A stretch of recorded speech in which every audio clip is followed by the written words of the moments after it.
পুত্রকে নিজ হাতে জবাই করবে। ওয়াফাদাইনাহু বিযাবহিন আযীম, এইটার পরিবর্তে আমি জান্নাত থেকে একটি চতুষ্পদ জন্তু এনে তোমাকে দিলাম। আর সেইটা ইব্রাহিম আলাইহিস সালাম জবাই করলেন।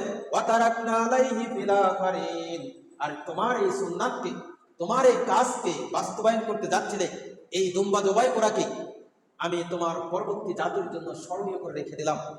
সালামুন আলা ইব্রাহিম, আর ইব্রাহিম আলাইহিস সালামের উপর আল্লাহ রাব্বুল আলামিনের পক্ষ থেকে শান্তির ধারা বর্ষিত হোক। সুবহানাল্লাহ, বারাকাল্লাহু লাকুম।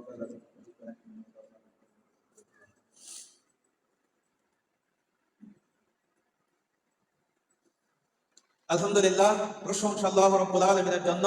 দরুদ বর্ষিত হোক নবী মুহাম্মদ রাসূলুল্লাহ সাল্লাল্লাহু আলাইহি ওয়াসাল্লামের প্রতি। তো কুরবানি শুধু আপনার আমার উপরই ফরজ হয়নি। আল্লাহ রাব্বুল আলামিন বলেন, ওয়ালিকুল্লি উম্মাতিন জাআলনা মানসাকান লিয়াযকুরু ইসমাল্লাহ